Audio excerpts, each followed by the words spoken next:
nouvelle série de Nouvelle super-héros. Oh, ouais. Comment ça s'appelle? Légion. Ah, mais je l'ai vu aussi. Ah bah voilà.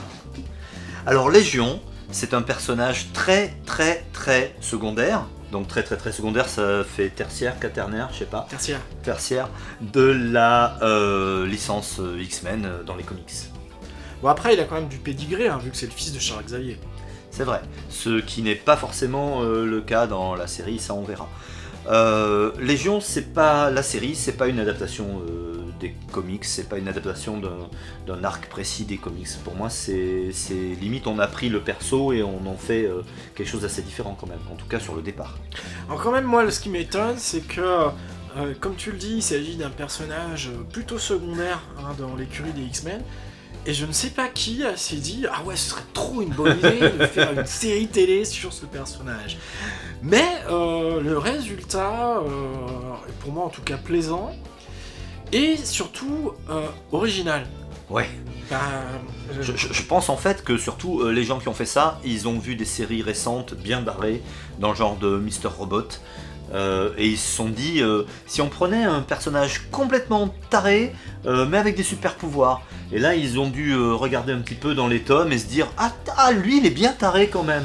Oui, mais je pense que t'es dans le juste dans cette vue-là. Hein, c'est-à-dire que le personnage à personnalité multiple est peut-être un C'est pas du spoil, porteur. Hein. Ouais.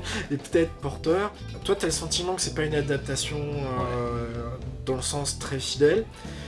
C'est vrai que ça correspond pas à un arc particulier des comic books, mais je trouve que le personnage, pour moi, est assez proche de ce qu'il est dans le comic book. Il est assez proche, c'est plus sur ses origines, et puis bon, par rapport à Xavier on sait pas du tout, et évidemment par rapport aux premières histoires, mais il apparaît dans les Nouveaux Mutants, dans les comics, qui est une équipe qui n'existe pas encore dans le cinéverse, qui existera peut-être jamais de la même façon que dans les comics, donc c'est juste impossible, ils étaient obligés de faire autre chose.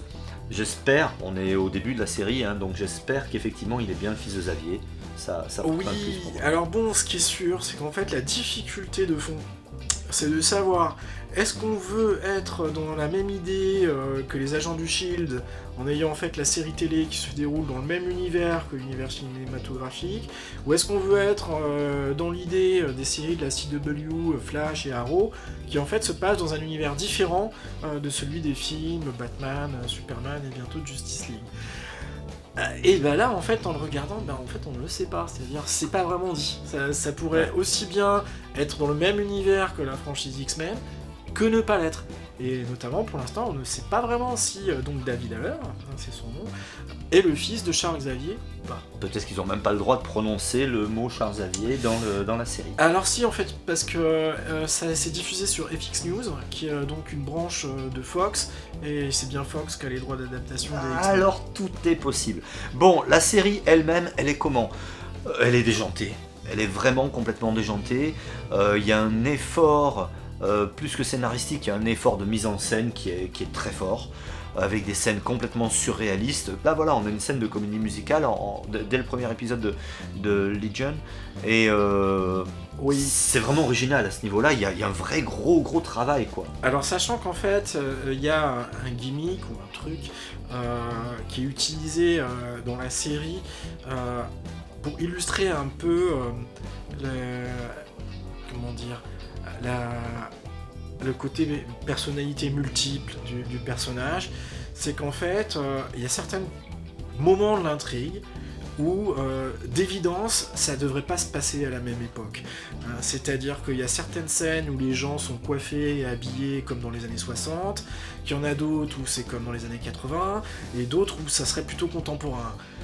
Et là, pour le moment, c'est pas évident à interpréter. Elle est dure à suivre, hein. Je veux dire, si ce que vous voulez, c'est regarder un truc tranquille, il y a Flash, il y a Arrow, c'est clair qu'on se casse pas la tête, ça détend. Si vous regardez Legion, c'est parce que vous aimez bien vous prendre un peu la tête. Faut être très clair là-dessus. Ouais, parce qu'en plus, cette histoire-là de différence de style, Je ne sais pas comment, à la fin de la série, ça nous sera expliqué. Hein. Il y a même pire que ça, entre les personnalités qu'il a lui, et puis bon, vous verrez, il se passe une chose, enfin il y a un échange de points de vue, on va dire, de personnages. C'est interprétable de plein de manières aussi sur ce qui se passe vraiment. On sait jamais vraiment totalement où on est quand on est, ce qui se passe, ce qui est vrai, ce qui l'est pas. Une fois de plus, on rejoint du Fight Club, on rejoint du Mr. Alors, Robot. c'est-à-dire, effectivement, l'histoire telle qu'elle est présentée dans les premiers épisodes, c'est un côté très psychédélique. Non. Et effectivement, toutes les 2-3 minutes, on passe dans des ambiances complètement différentes et on ne sait pas forcément comment l'interpréter. Attends, mais tu dis psychédélique, il y a quand même un des personnages qui s'appelle Syd Barrett, quoi.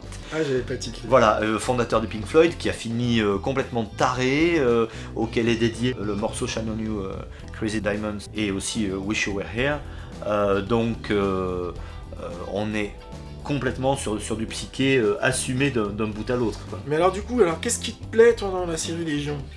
Pourquoi moi, regarder Légion plutôt que Flash par exemple ? J'aime bien me prendre la tête, j'aime bien des choses plus matures, où on doit un peu se creuser la cervelle quand on regarde. Une fois de plus, c'est plein d'inventivité, quoi. Il y a de l'action aussi, il y a clairement de l'action.